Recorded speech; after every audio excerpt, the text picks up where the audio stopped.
approach and what you guys were trying to do? Yeah, we're trying to attack. Bottom line, trying to attack. And you have to play this game attacking.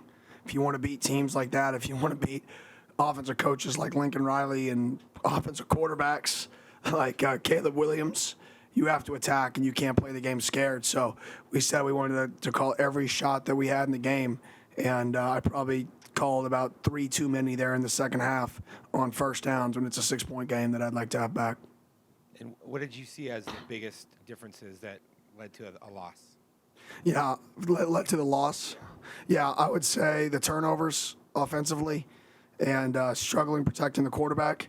And that starts with me understanding being more timely with some calls in order to protect our O-line. I mean, those are that D-line is a really, really, really, really good D-line. Coach Grinch does a lot of really good things schematically, moving them and making those guys pass protect, even in 7-man pro. We're not there yet. And I got to do a better job of protecting our guys on those early downs so we don't get behind the chains. That was the tale of the two halves. First half, we were ahead of the chains. Second half's first downs were aggressive calls that we were getting sacked on. We got to throw the ball away or not call those calls so we can stay ahead of the chains and stay in a rhythm. Coach Scott Sanduli, Devil's Digest. With this being your first ranked matchup as a head coach against a top 5 team such as USC, were you looking kind of for anything from USC to kind of, on a program standpoint, that you could try to instill here that makes them so successful that you could put here? Winning. But no. I mean, we're going to run our pro. Every job is different. Every place is different. We're going to run this program. I'm from here. I'll say this on that topic. This was activating the Valley. Like, this environment is activating the Valley. The sold-out crowd, loud, 3rd and 20, the first drive with 2 penalties.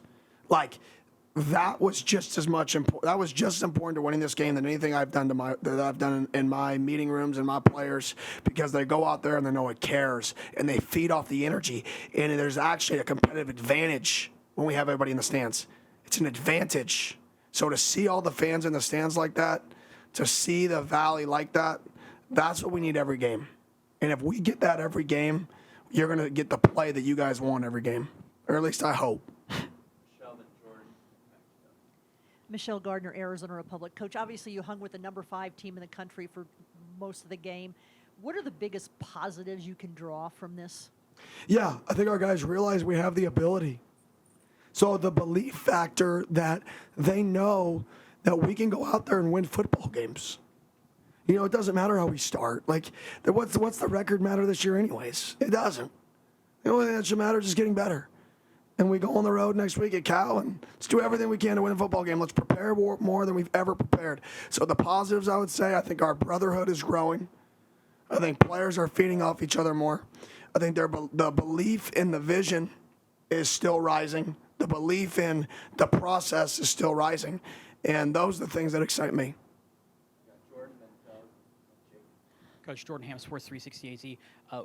Were there any adjustments you needed to make calling an offense, but from the field level versus up above? To be honest, it wasn't as bad as I thought it was going to be. Coach Baldwin did a phenomenal job communicating. Our entire staff did a phenomenal job communicating throughout the game what we were seeing. I'd say the hardest thing is more seeing like the line twists and the stunts internally in terms of how they're trying to stop the run game with ET games or the nut games, what they call them. I'm getting too detailed. We're good. Yeah. Kenny, coming off last week's games, kids these age can be unpredictable. When did you first see this past week? When did you first feel that they were going to bounce back and put forth an effort that they did tonight? The locker room after Fresno State. Our guys are going to compete. Like, if they're going to compete, they're going to compete, they're going to compete, and they're going to go to work to get better every single day. I can't always guarantee you the perfect call. I can't always guarantee you a lot of things. I can guarantee you our guys are going to go to work, and our guys are going to play with passion. What was it in the locker room that you saw after the game? The eyes. When you look at people's eyes and they don't like that feeling, you can feel that they want to do something about it and create change. And then you show up on Monday and you have the entire offense in the team meeting room 10 minutes early. You're like, okay, well, something's changed offensively. So now we just got to play a complete game. And if we play a complete football game, we're going to be a pretty good football team. Hey, Kenny, Jake Seymour, Sun Devil Source. You mentioned some of those aggressive plays and maybe in the second half going like 3 plays too far with it. How do you kind of toe the line between being aggressive but maybe not going those extra steps too far? Yeah, you just got to get a feel for your guys. I would say that's the balance. Is the more aggressive you can be, the better. But you have to get a feel for how are your guys holding up. And I should have known with our depth at the O-line that throughout the game, right, that there's going to be a little bit more rush as the game progresses because they're rolling, 10 deep on the D-line. And we got 7 guys, 8 guys rolling right now on the O-line. So it was one of those scenarios where I should have known and had a better feel for kind of where our guys were and not put them in those situations. Coach Michael Caracino, Pitchforks Lunch. When you defensively, I know all week you said about, obviously tough to slow down Caleb Williams, but overall, I mean, especially in the first half, even going into the second, I know he made some plays, but how do you feel their performance was keeping him in the pocket and making him at least make tougher throws? Yeah, I thought our defense did a solid job. I think there's a lot of things that they did. I mean, they have a great offensive scheme. They have a great quarterback that's really hard, and they check almost every play at the line of scrimmage.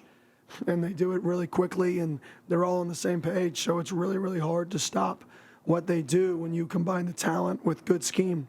I think our guys, there's some things that we can do better. It was our worst Wednesday practice on defense, right? And that showed up. Wednesday's third down day. And it was our worst Wednesday, and then all of a sudden it shows up that a 3rd and 20 they convert. Why?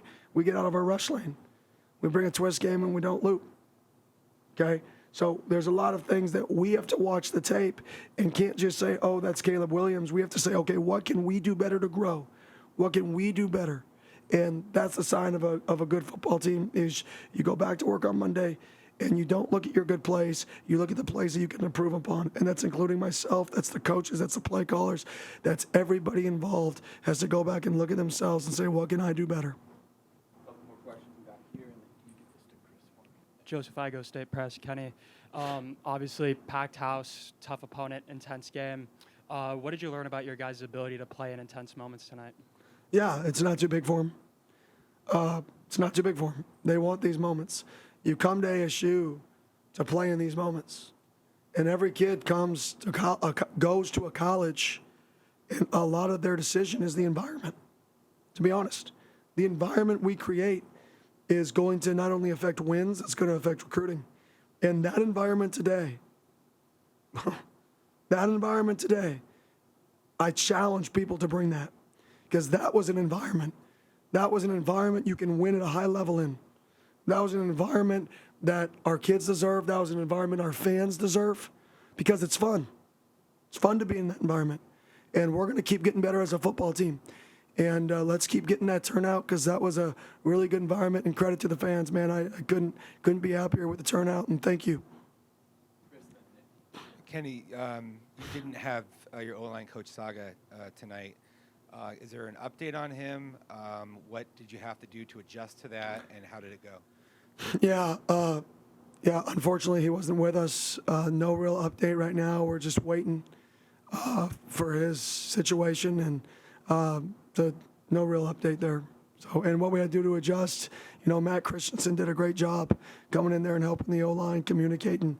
And throughout the week, I kind of popped in there a little bit in order to coach some of those. I don't know the fundamentals, but I know the scheme behind it. So. Kenny, Nick King from 3TV CBS 5. Cam, one of the first things he said was that the sideline felt like a family in a way it didn't the first 3 games.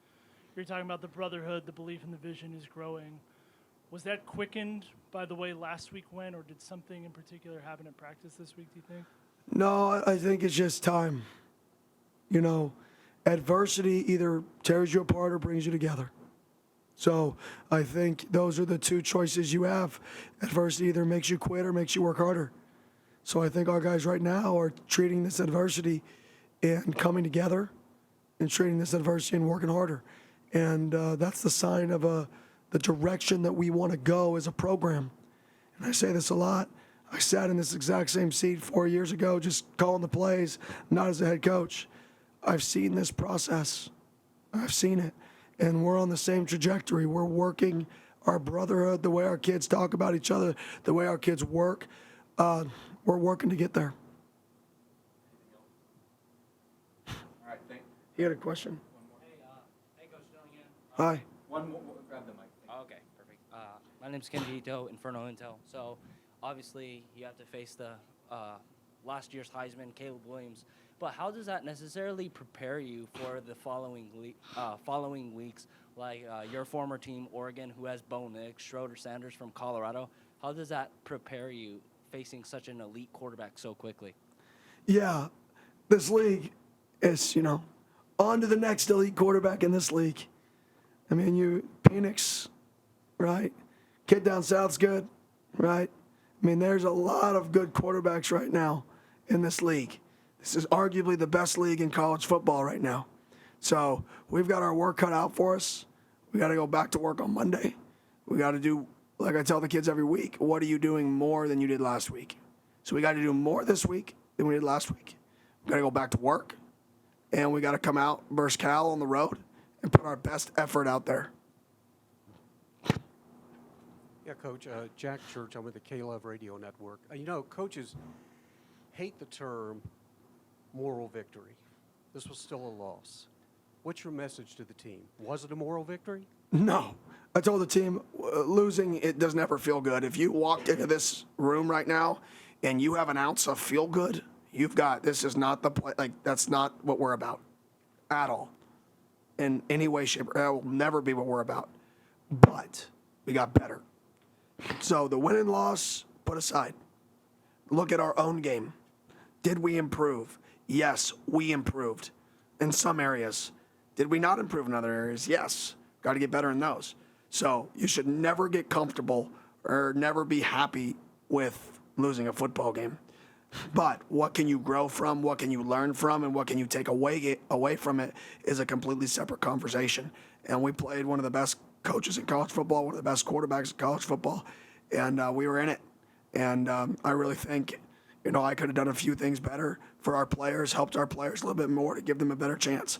And I'm going to do everything I can moving forward to try to put our players in a better situation next week than I did this week, because that's my job.